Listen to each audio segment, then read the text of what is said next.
Relationships 101, Relationship 101 on the top of the thing there. You should have an ink pen behind your chair, so you're going to have to use some, fill in a few blanks there. And so let's pray. God, we thank you today for your awesome word and for this opportunity to hear from you. Give us the desire to want to hear it and do it in Jesus' name. Amen. Now, do me a favor. Look at someone, anybody, and smile at them with the biggest smile you can muster up. I mean, a smile so big you can see some side teeth. Amen. That's what you call a side tooth smile. There you go. Do that one. And while you're smiling that big, say, today, just for a little while, the pastor is going to preach about Sex 101.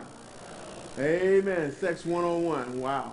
As we continue in our sermon series of Relationships 101, we dealt with dating, and a lot of people, we still can't keep it in those DVDs on stock. You still waiting, they still making them. Amen. And then we dealt with marriage last week. Basically, I looked at relationships in general, and I decided that we would deal with the common issues. And so dating is, people have some horrible dating experiences. Some people have some very unhappy marriages that end in divorce. And then some people just have, sex causes a lot of problems. So we want to deal with that today. But then next week, I think one of the number one things is communication. Man, just basic communication. I know a lot of marriages could be better. A lot of relationships could be better if our communication was better. So if you come back next week, we're going to deal with communication and then conflict and then this thing called kindness. So let's jump right in. Sex is everywhere, man. It's everywhere you look. We're using sex to sell something, right? From peanut butter to cars, whatever. You got somebody sexy on something, doing something, everybody doing something. And it's like they're talking about sex at work, at school, on the television. Everywhere you go, everybody's talking about sex except for the church. So I thought we ought to look at Sex 101, getting back to the basics of what it really means and what God has intended for it to be, okay? So let's just jump right in. The first verse is Genesis chapter 2, verse 21 and 22. It says this: Then the Lord caused the man to fall into a deep sleep and took one of his ribs and closed up the place from which he had removed it and made the rib into a woman and brought her to the man, all right? So, where was Adam, where was the man when God was making woman? Sleep, had nothing to do with it. He don't know nothing about that. No way, so go on, lay down, I'll take care of this for you. Basically what God did was he created this need in the man's life where he had him, caused him to name all the animals, right? And what happened was he began to notice everybody had a mate except for him. And then God says it's not good for man to be alone. I'm going to create and give you a helper suitable for you. So God knew exactly what he needed, and so he didn't need his opinion or input. So God gave him what he wanted him to have. Now check this out. Look what happened. In Genesis chapter 2, verse 25, just a few verses lower, it says this: Now although the man and his wife were both naked, neither of them was embarrassed or ashamed. Are y'all getting that? They were naked, and nudity and sex was not something to be ashamed of or embarrassed about, because God created sex and had it to be a lofty thing, to be a sacred thing, but we brought it down to something nasty. We live in a society right now, sex is X-rated and nasty and perverted. Well, really, it's sacred and God-honoring in the right context. Everybody say right context.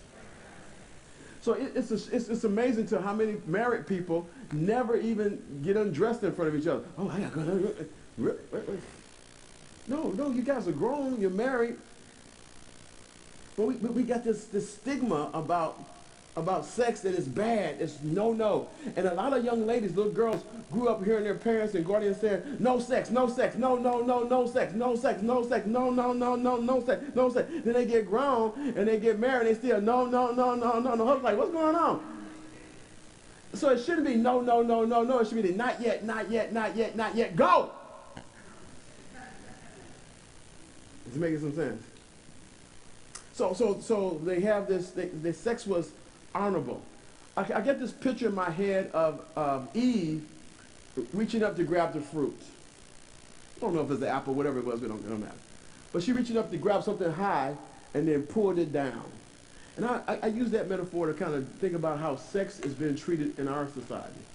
That it's something sacred and high that God has given us as a gift, but we take it and bring it down to something perverted and nasty and vile.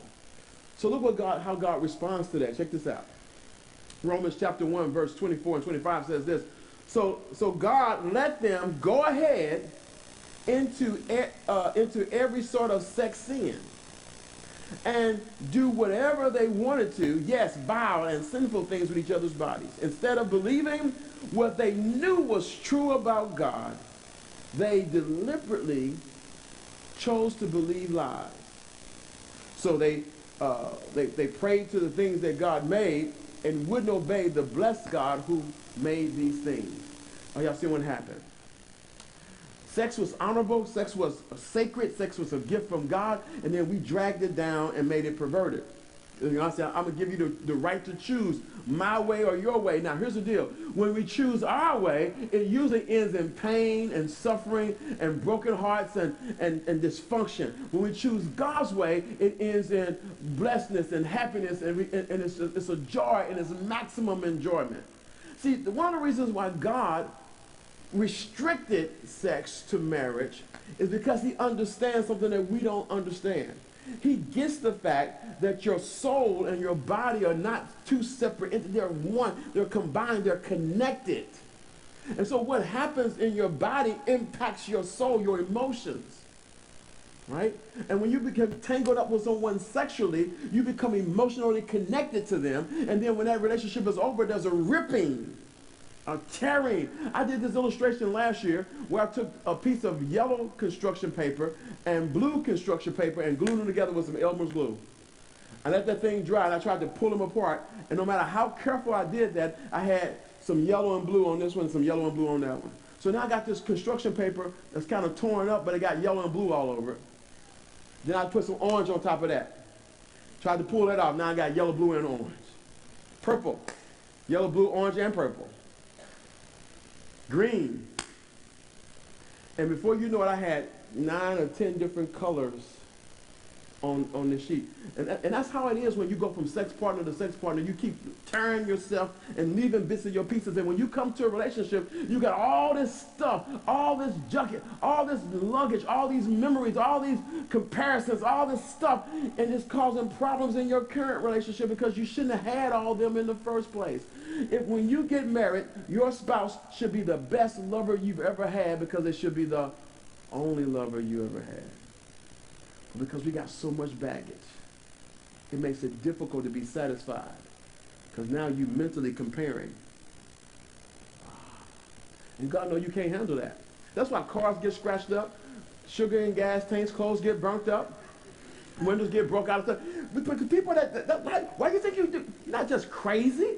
You're emotionally connected, and when you break up or you get your heart broken, then you are devastated and you launch out, usually in the wrong way. So God says, I got these parameters, not to take your joy, but to protect your joy. So before we talk about how to maximize, how to have maximum enjoyment of sex, we got to talk about the purpose of sex. Why did God create it in the first place? Well, glad you asked. Here we go. At the top of the page, write this down. God's purpose for creating sex. All right, God's purpose for creating sex is, number one, God's purpose for creating sex, write that down. Number one is to promote unity. God wants us to promote unity. The Bible says this in Ephesians 5:31. For this reason, a man will leave his father and his mother and be united, underline the word united, to his who? Wife, not his girlfriend, not his side chick, not his boo. Well, you can't have a boo until you say I do anyway, but you know what I'm saying. It said, to his wife, and the two shall become one flesh. They're united. And here's what puzzles me. I see married couples who are married, but they're separate. They got their own bills. I got my own checking account. I got my own money. What are you doing? You missed it. See, the unity is not just two bodies coming together, but it's two lives coming together. That's why it's so dangerous when unmarried people lock into that. Now think about this. I've seen single people have sex with people, right, on a regular basis, but they will not give them access to their checking account. You can have sex with me, but you can't have my PIN code to my debit card. You don't know my social security number? Oh, no, I'll never give them my social security number, but you're going to give them you? What are you telling me? Are you saying that your money is more valuable than your body? You mean you can come into me, but you can't go into my bank account? You see how we've reduced ourselves down, that even sex is less sacred than our cash. I want you to leave here knowing that you are so much more valuable than anything you could ever buy or any money you could ever earn. There isn't a dollar amount that could ever be placed on your life and who you are. But we reduce ourselves down. So if you're single, understand this. If you can't trust them with your money, you don't trust them with your body.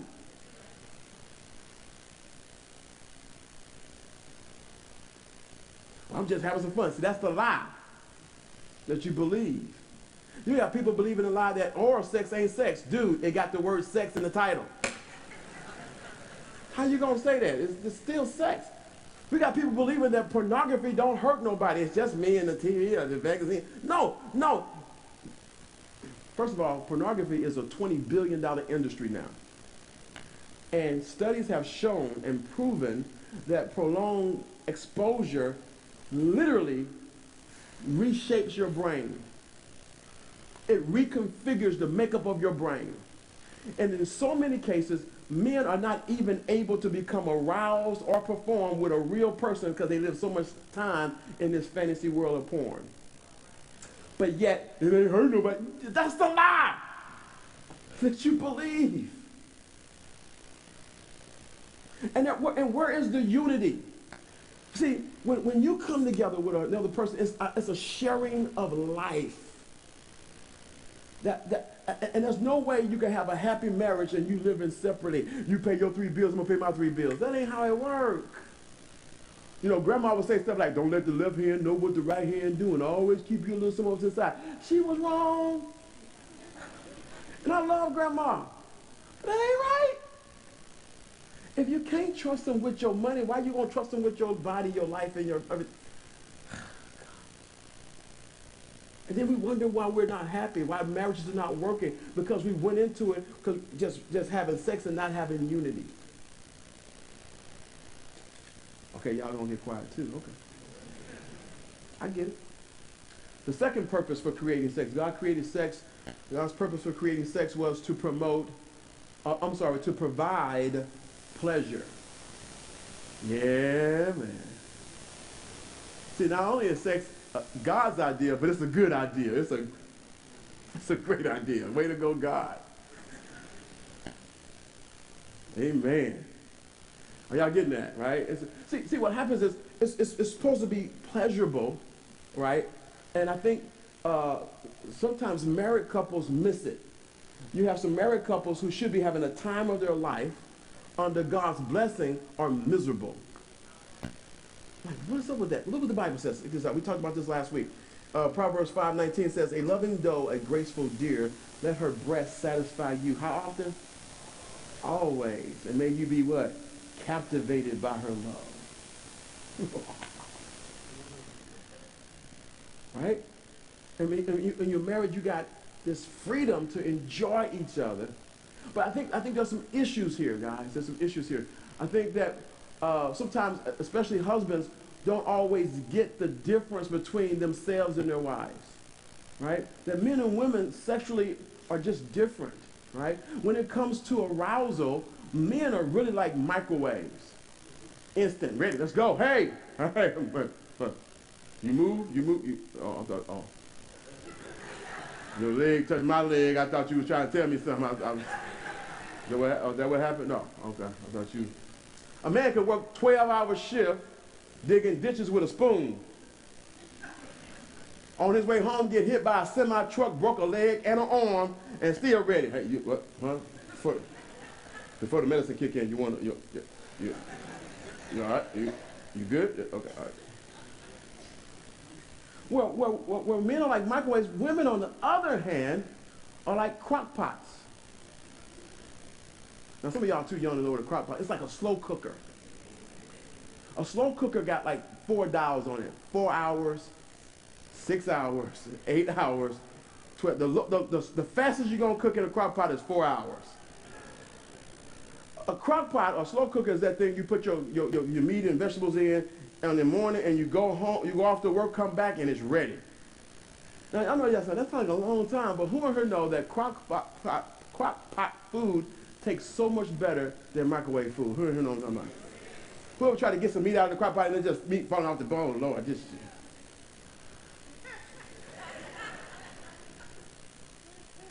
So husbands, you got to understand that. And wives, you got to understand that, see, for most husbands, not all, for most husbands, foreplay is something you got to do before you get to the good stuff. It's just something, whatever. But husbands, you got to understand that for most women, foreplay is sex. It's all a part of it. And it starts off not when you walk in the bedroom. It starts off that morning before you went to work. It's what you said to her before you left, how you hugged her before you left, and the kiss you gave her, And then it continued on when you called her, and I wanted to hear your voice. I said, man, I can't wait to see you later, And then you called her on lunch. Hey, girl, I said, whoo, it continues, and before you know it, she's been marinating all day, she's been thinking about it, and you've been working on that day, and by the time she get home, wow!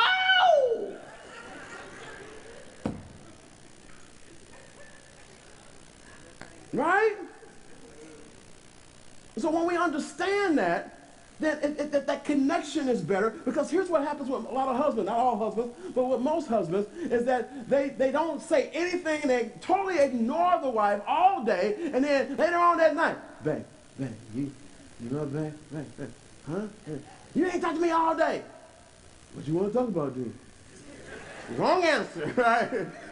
Now is not the time to have that conversation, right? You missed that opportunity. It's making some sense. But wives, I need you to get this. This is a little sensitive, and I'm going to just say it as, I'm just going to say it the best way I can. Wives, the average husband, about every 3 to 4 days, there's a build-up.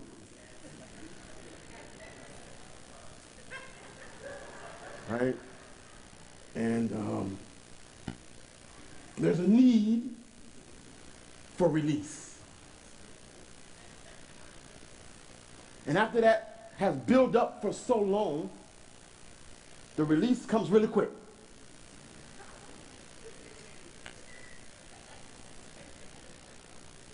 Because there was a build-up. And that's women could go several months without a build-up. They can go a year and a half, 2 years. Not all, some. So wives, I need you to understand that that you and your husband need to have some conversations around this and create a menu. I've talked about this before, but I'll say it again.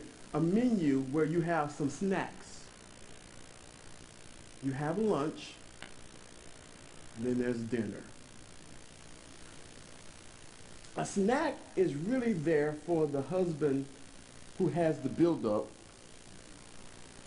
to release. It don't have to take long. Ain't got to be all involved. There ain't a whole lot of foreplay. Just this is for you. A little snack for you. But now, husbands, you got to recognize and understand that women, most wives, cannot live off snacks alone. You're going to have to pack a lunch every now and then. You got to come with your A game. But now, ladies, I need you to understand this. Wives, if you give him a snack tonight, guaranteed lunch in the morning because there's no buildup. Some of y'all gonna be driving home like, what is he?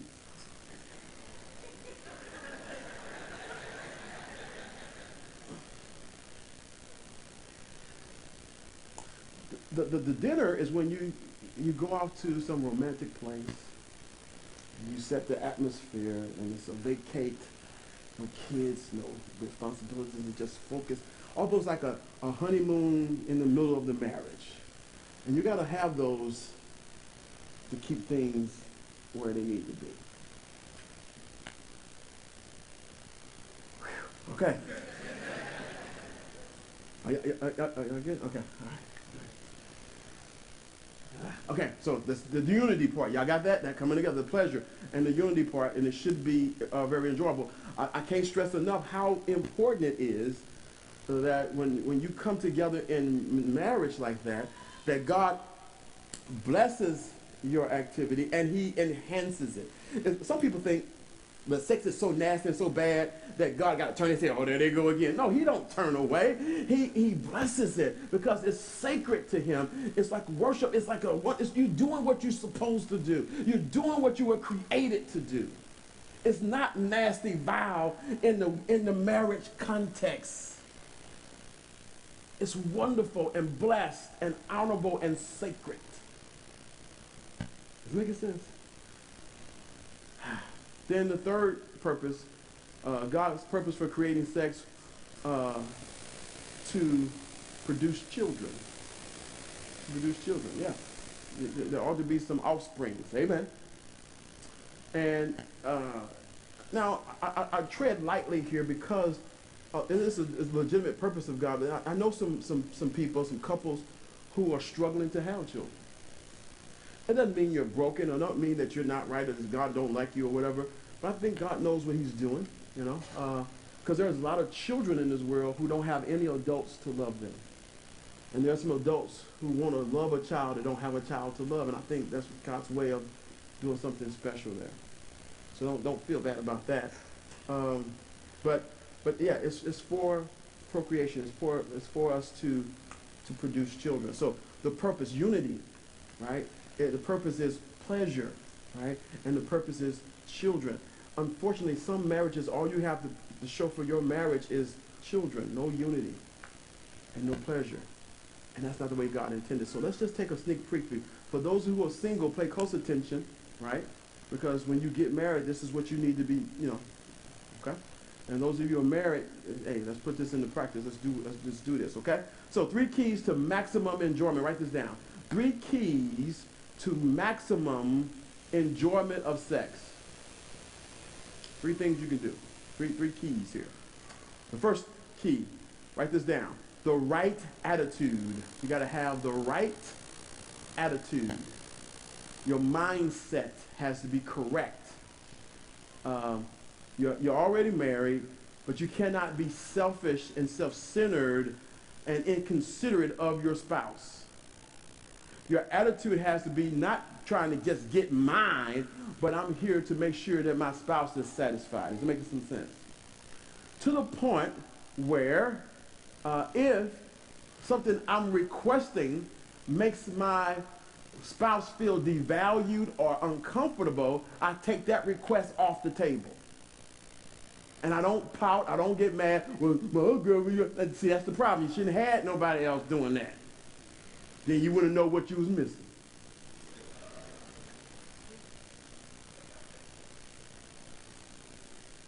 So for those of you who have not became sexually active, honor yourselves and bless yourselves by waiting to marriage, because you will have no comparison. You will have the time of your life. But when you got all this other junk and it clouds everything, it makes it difficult. So the right attitude says that I'm here to satisfy you. I'm not here to make you feel uncomfortable or devalued or degraded. If there's a position that's uncomfortable or devaluing to you, let's take that off the table. If there's a certain act, let's take that off the table. Does it make any sense? Okay? So it says this: everything God created is good. Nothing is to be rejected, but all is to be received with what? Prayer, with a prayer of thanks. In other words, when you enter into your relationship, your sexual relationship with your spouse, you should be able to invite God in. Some of y'all looking like, what? Yeah. See, God is not offended by your sex life in marriage. However, he is offended by it outside of marriage. But when you come together, God is not angry. He's not mad. He's blessed by it. And then he turns around and blesses it. So y'all got that. You got the right attitude. I got to make sure that my mentality is not that of self-gratification and selfishness, and I don't care what you're going through. Because although the bedroom is undefiled, so to speak, right? But here's the deal. If there's a sickness, if there's some, some other special circumstances, you got to be considerate of that. Now, write this down. The second key is the right atmosphere. I must have the right attitude, but I also must have the right atmosphere. Okay? The right environment. Okay? Most guys, especially when they're young, don't care where. But most girls need some atmosphere. It's hard for her to be romantic in a nasty house, in a smelly environment, an unsafe environment. The Bible says, you have made me eager for love. Song of Solomon was such a powerful book and has so many sexual verses in it that the ancient Hebrews would forbid young men under 30 to read the book. You couldn't read it till you were 30. You might want to check out the Song of Solomon. Solomon ain't no joke. Anyway, on the top of the next page, creating this atmosphere. Here we go. Y'all ready? Of course, one of the big things here is privacy. Unhurried time. It's huge. It's big. Okay. Then complimenting. As a spouse, you need to do the work to figure out your spouse's love language. Some people have the love language of physical touch, or some have the love language of services or gifts, right? But you got to figure that out so you can speak and compliment them in their language that they receive. Some people have that words of affirmation. They want to hear the words, I love you, I love you, I love you. Some people don't want to use the word. They just want to give you stuff and do stuff for you to show you I love you, but you never said I love you, so I still like, you want to get that communication going. We'll talk about that a little bit more next week. All right? So attractive attire, ladies. Attractive attire. Wives. Attractive attire. Attire means outfit that you wear to bed. And that old duster ain't getting it. You need to, not every night you can't put the dust on. You got the flannel with the feet in it. Come on, stop it. The mud pack every night. Come on, your skin's smooth enough. Take it off. The big rollers, all that. Come on, stop it. Men, husbands, trim a toenail every now and then. Do something. Help a sister out. You slicing her up. Put some lotion on. You come to bed ashy and try.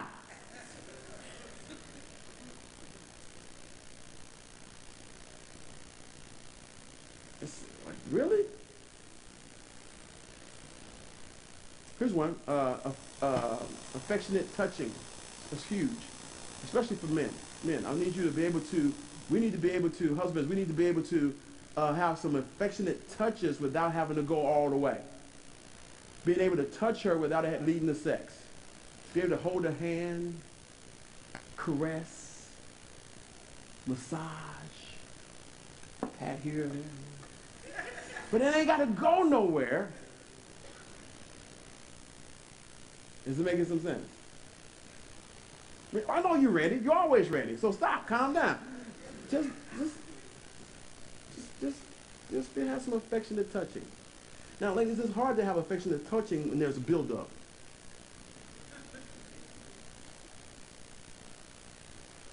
Might need a snack. I don't know. Just say, hey, need a snack.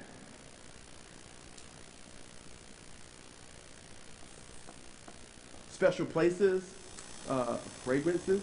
Like for instance, I wear the type of cologne that Wabetta likes. You know why? Because after I've been using it so long, I don't even smell it no more. I become nose blind to it, so it make me no difference.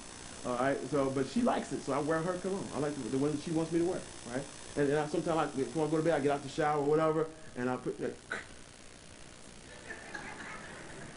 I'm going to bed. I ain't finna go nowhere. This is for you. This is for you. And I ain't got to leave to nothing. Just this is my gift to you. You get to inhale this all night. This is what you love. This, you bought this right there. There you go. Here's one. Intimate talk. Intimate talk. Being able to talk to each other. You guys are grown, man. You should be able to talk about what you like, what you don't like, what interests you, and have some intimate talk. And then the most important one, I think, right here for the atmosphere is total commitment. You can have a brand new house with all the trimmings, but if I'm not sure that you're faithful, then none of that matters, man. And men could be the worst person in the world if they think in their head that somehow maybe that she might have messed with somebody and enjoyed it. They ready to fight. They ready to hurt somebody today. They're thinking about it, ready to fight now. Because that commitment level is so valuable. To know that I don't want nobody else. I'm not interested in nobody else. You got what I want to be with you. And that's a message that has to be sent in several different ways. Not only by your presence, by your words, but by your behaviors. You can't be walking with her staring at everybody while like, come on, control you. And focus. All the time and energy and creativity that you put into trying to have a relationship, all that time, energy, and money could have been focused on her and you could be happy. All that time and energy and creativity, you ladies, you did trying to hide some clothes and shoes in the trunk and sneaking in the house later, could have been focused on him. Does it make any sense? Then number 3, the last one. Here we go. Write this down. The third key is for maximum enjoyment of sex is to have the right adjustments. The right adjustments. When you share life with somebody, they're not going to be a carbon copy of you, and they're going to want things differently, or things going to be different. Events in their life is going to shape them, and it's going to cause them to change. I'm not the same dude that I was at 21 when I got married that I am today. It's different. I'm different. And so there has to be some adjustments made over time. What was working in our 20s, that ain't what we need in our 30s and our 40s and our 50s. It's different, okay? And so you got to understand that. I remember in our 20s, every month of May, Wybetta would get a little weird. And she would just be mad. You know, I'm like, I don't know what's wrong with her. I ain't did nothing to her. I ain't even signed up for this girl crazy, man. Shoot, I ain't finna put up with all that. I ain't saying that to her, I'm saying this to me. I'm like, shoot, this girl crazy. You know what I'm saying? Shoot, man, shoot. Every May, she's just weird. For no apparent reason, just weird. Then as I grew in God and got some wisdom, it dawned on me what was happening. God just kind of shined it like, oh. And I said, oh, I see it now. See, her mother's birthday was in May. Her mother died in May. And Mother's Day is in. The girl is grieving. And so the last thing she needs for her spouse, her husband, is saying, you need to get yourself together. I don't know who you hollering at. You know what I'm saying? But no, I had to be extra sensitive. I had to be extra demanding. I need to be accommodating because she's going through a tough patch in her life. I had to understand her calendar, that this is a part of her calendar. Every year around this time, some extra sensitivity needs to kick in because she's dealing with something. She might not even be aware that that's what's happening right now. But that's the work the spouse puts into the situation to have maximum enjoyment of the relationship and of the sexual life. Are y'all getting this? Men, you got to know your wife's calendar. You got to know those significant moments that happen in her life that cause her to freak out or act funny or that shaped her. Then also you need to know her monthly calendar. You cannot be afraid. Oh, female problem. No. You need to stand there and own that, understand that, study that, Google that. You need to understand what's actually happening in her world and what does that mean for your world. right?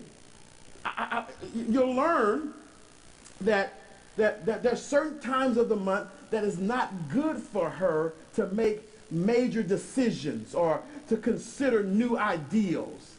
It's certain times that she don't want nothing, she don't want to hear nothing, everything is no, we don't need nothing.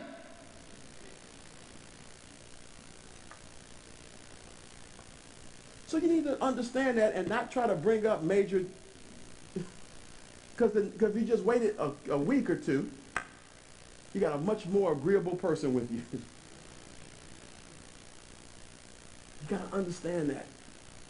Men, you got to understand that as she gets older or have children, her body changes. She don't always like the way she look anymore. So now that becomes your job to reassure her that she's still the apple of your eye. And you still got what I want, and I still want it. That has to be consistently encouraged and repeated, so she knows that she's assured that even if nobody else, I want you. That's it. That's. And then if you stay married long enough, men, hear me well now. Just trust me on this. You stay married long enough, there's another level, and it's called hot flashes. Don't try to understand it. Just understand that it's real. It affects different women in a different way. But it's real, and it's all of a sudden. All of a sudden, it just comes. You can just be, no. It's 20 degrees outside. They got the window open, the air conditioner on, and a fan. So what do? You make some adjustments. You get you a hoodie, some gloves, snow boots, whatever you take, I'm in it with you, babe. I don't know how I feel, but I'm in it with you. I'm in it. And she got nothing on, no cover, no nothing. And if she undresses, that's not it's not necessarily an invitation. But you got to figure that out for yourself, because different women it is. They're like, hey, this is, hey, whatever. You got to figure that out. But you got to be sensitive and present and engaged and focused. You got to do that. You got to do that. Y'all so serious. Let me give you a joke. Y'all too serious. Lady, a wife, went to this meeting with these other wives. They had a wives meeting, and the subject that particular night was reigniting the passion in your marriages and getting that passion back in your sex life. And so she comes home fired up, woo! And so he in there knocked out. He's snoring and everything. He sleeps. So she wakes him up. Honey, hey, hug me like you used to hug me and nibble on my ear like you used to nibble on my ear. Oh, baby, I'm tired, baby. No, wake up. I want you to nibble on my ear like you used to nibble on my ear. Oh, baby, I'm tired. I'm not letting you sleep until you get up and hug me and nibble on my ear. He said, all right. Hand me my teeth off the dresser. It's called adjustments. You're not the same person as you get older. It ain't the same. And you got to make these adjustments for each other because of your love. Is it making some sense? So here's what it says. Check this out. A man should fulfill his duty as a husband, and a woman should fulfill her duty as a wife, right? Not as a girlfriend, as a honeydew or whatever. It has to be a husband and wife thing, okay? Y'all get that? And each should satisfy each other's needs. The wife's body does not belong to her alone, but also to the husband. It's amazing how many husbands know that verse that don't know any other verse in the Bible. In the same way, the husband's body does not belong to him alone, but also to his what? Wife. You husbands must be careful of your wives, being thoughtful of their what? Kind of what I've been talking about. All those things that we have to be very sensitive about, because we're so different in how we relate. Now check this out. I'm going to read verse 4 again. This is still 1 Corinthians 7. I'm going to read verse 4 again, but I really want you to hear verse 5 as well. So don't check out. Here it is. A wife doesn't have authority over her own body, but the husband does. In the same way, the husband doesn't have authority over his own body, but the wife what? Does. Don't withhold yourselves from each other unless you agree. Underline that word, agree. To do so for a set time. To devote yourself to what? Prayer. Stop. Look up here. Ain't no sense of you talking about, I'm fasting, sex, so I can get closer to God. Did you get an agreement on that? You might want to fast red meat, Pepsi, soda. You don't just pick that out the blue. You got to get an agreement, and then it has to be for a set period of time, because if not, then Satan comes in and tempts you. So wait. So what you're saying, Rev? She can't deny me. Nah, hear me well. When you, as a husband, have defiled the marriage and stepped out, you put yourself in a position where it's hard for her. And you got to let time and all that stuff be healed. Okay, so you can't go in demanding husband rights when you didn't stepped outside of it. Same thing with women. You can't demand all this wifely stuff and you didn't been unfaithful. There has to be some healing and some reconciliation to happen. Is it making any sense? And if that doesn't happen, then you're going to find yourself wishing you'd have waited, all right? Or wishing you did the right thing. So here's the deal. So you come back together immediately. Here's the deal, ladies, wives, don't think you're going to go do something spiritual and then mistreat your husband. How you going to minister for God and minister to God and to his people and you're not satisfying your husband?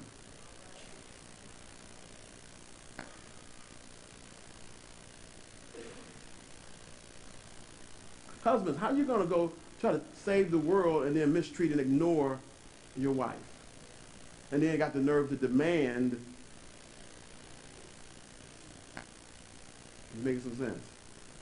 So healing has to take place and all that. So it's possible, it's right. Now there's some other sermons we've done that goes to a deeper dive into the sexual things here. But I wanted us to get that bare bones. And this is stuff we need to send the message to the next generation before they get all messed up and make the same mistakes we made. We need to get this to them. Now, here's what I want to do. I want to issue a challenge. I want to send a challenge out there for single people and married people. So let me start by clarifying what I mean when I say single. Single people are people who are not married. Just because you're in a long-term relationship and you might even stay together, got kids together, on your Facebook page that says status in relationship, you still single. If you are not married, you are what? Now,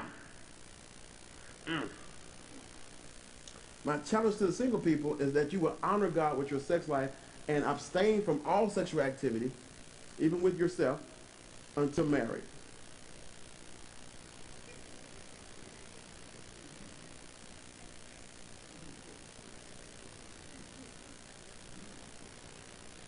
Are y'all right? Am I being clear? I'm trying to be clear. See, I was puzzled. I was trying to figure out, how is it that people can date for 15 years? Where they getting all the goods that married people get? You take sex off the table, either one or two things going to happen. Y'all going to get married real quick, or y'all going to be separated. Y'all going to be done. And guess what? If you're done, you're going to be done probably anyway. I'm just sorry it took you 15 years to figure that out. You're smarter than that. You're worth marriage license. You're worth the title. But until you believe you're worth it,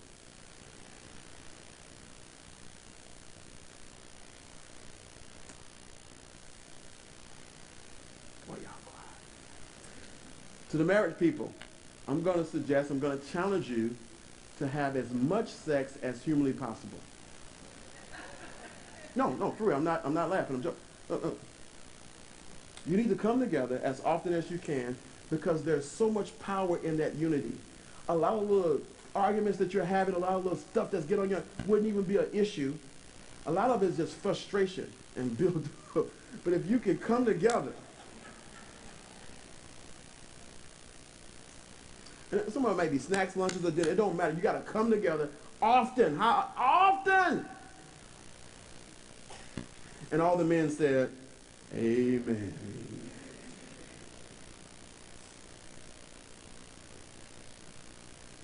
Probably the best sermon Rib ever preached. I don't know about y'all. That's the best one I ever heard him. Babe, you hear it? Babe. Sir, can I get 2 copies of the DVD?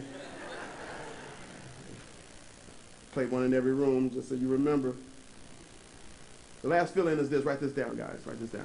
I will live my sex life God's way, because God knows that sometimes doing it our way has jacked us up, right? So if I can, some of y'all might have to put the word try in there. I will try to live my sex life God's way. If you do it God's way, he protects your joy. He enhances it. If you do it your way, you're going to find yourself caught up with pain, suffering, and anguish. Now, next week when we come back and we talk about communication, you're going to see how all this stuff ties together and how it can really benefit you for maximum enjoyment of life and relationships, okay? So we're going to talk about that next week. So here's what I want you to do. I want you to get your, on the back of your outline, I suggested some books to read. And the first book is Intended for Pleasure, okay? And then the second book was The Gift of Sex, okay? And then the Purity Principle. And then this fourth book was written by one of our staff members here. She wrote this book this year, Portland Ware. She's one of our members and staff.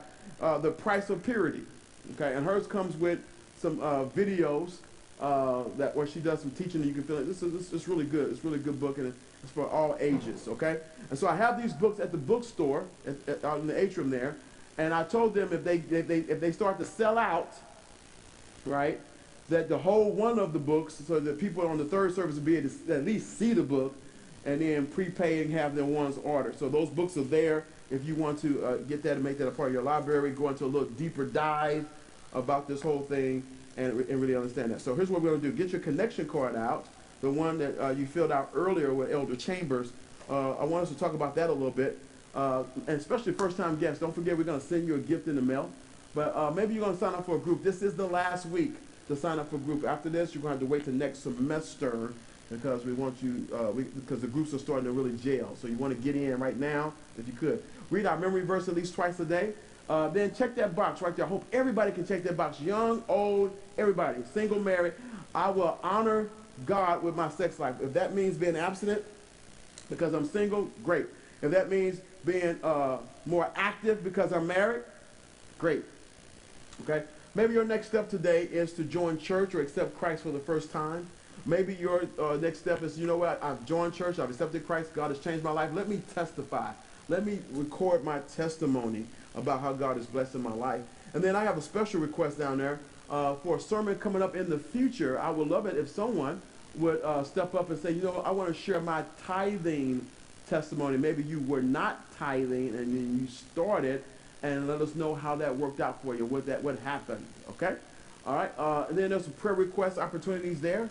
And on the right-hand side, some opportunities to serve in ministry or to be signed up for our new members reception, our baby dedication, those kind of things. You can do that right there. Amen? All right. So now I'm going to ask our praise team if they would come out and sing a verse or two of a song as we prepare to extend this invitation. So I want you to go ahead and